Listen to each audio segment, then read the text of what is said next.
सभी को जय श्री कृष्णा। मित्रों, आज हम आत्मा की अमर यात्रा माइकल न्यूटन की शिक्षाओं से प्रेरित आध्यात्मिक ग्रंथ भाग 9 आत्मा का नया जन्म चुनना के बारे में सुनेंगे। तो आइए सुनते हैं। दोस्तों, आत्मा नए जन्म की आवश्यकता क्यों महसूस करती है? आत्मा अमर है, पर उसका उद्देश्य निरंतर सीखना और विकसित होना है। एक जीवन में आत्मा सब कुछ नहीं सीख पाती, इसलिए वो कई बार जन्म लेकर अलग अलग परिस्थितियों का अनुभव करती है। यदि आत्मा ने करुणा नहीं सीखी तो वो ऐसे परिवार में जन्म ले सकती है जहां दुख देखना पड़े। यदि आत्मा को साहस सीखना है तो वो कठिनाइयों से भरे जीवन का चुनाव करेगी। यदि आत्मा को प्रेम और त्याग सीखना है तो वो ऐसे संबंध चुनती है जहां उसे दूसरों के लिए जीना पड़े। इस प्रकार हर जन्म आत्मा की शिक्षा का एक अध्याय है। आत्मा का नया जीवन चुनना। आत्मा जब अगले जन्म की योजना बनाती है तो वो कई विकल्पों पर विचार करती है। देश और संस्कृति। आत्मा तय करती है कि उसे किस समाज में सीखना है। परिवार और माता पिता। वो ऐसे माता पिता चुनती है जो उसकी शिक्षा में सहायक हों। शरीर और परिस्थितियां। आत्मा ये भी चुनती है कि उसका शरीर कैसा होगा, स्वस्थ या किसी सीमा वाला। जीवन की चुनौतियां। आत्मा खुद कठिनाइयां चुनती है ताकि उसका विकास हो।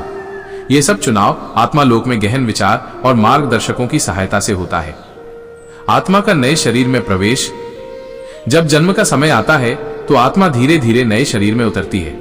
प्रारंभ में आत्मा गर्भ में केवल हल्की ऊर्जा के रूप में प्रवेश करती है। गर्भस्थ शिशु के बढ़ने के साथ आत्मा का संबंध गहरा होता जाता है। जन्म के समय आत्मा पूरी तरह नए शरीर से जुड़ जाती है।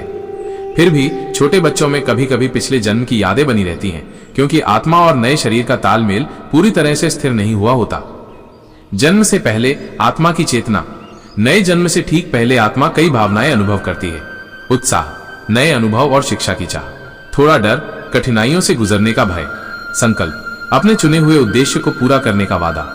आत्मा जानती है कि यह यात्रा कठिन होगी, परंतु वो ये भी जानती है कि बिना अनुभव के विकास संभव नहीं।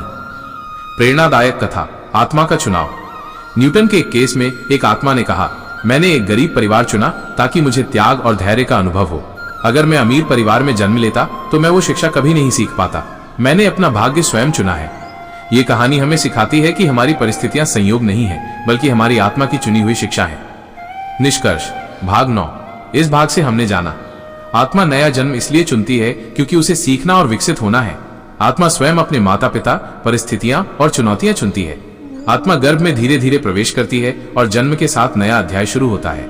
जन्म से पहले आत्मा संकल्प और साहस से भरी होती है, इसलिए हमें अपने जीवन की हर परिस्थिति को आत्मा की चुनी हुई सीख मानकर स्वीकार करना चाहिए।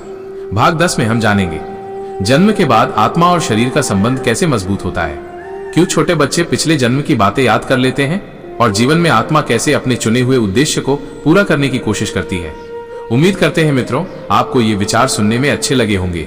अगर विचार सुनने में अच्छे लगे हैं तो कृपया वीडियो को लाइक, शेयर कर कमेंट में जय श्री कृष्णा जरूर लिखें, और चैनल को सब्सक्राइब करने के साथ साथ बेल आइकॉन पर क्लिक करके ऑल पे क्लिक कर देना जी, ताकि आने वाली वीडियो का नोटिफिकेशन आप तक पहुंच सके।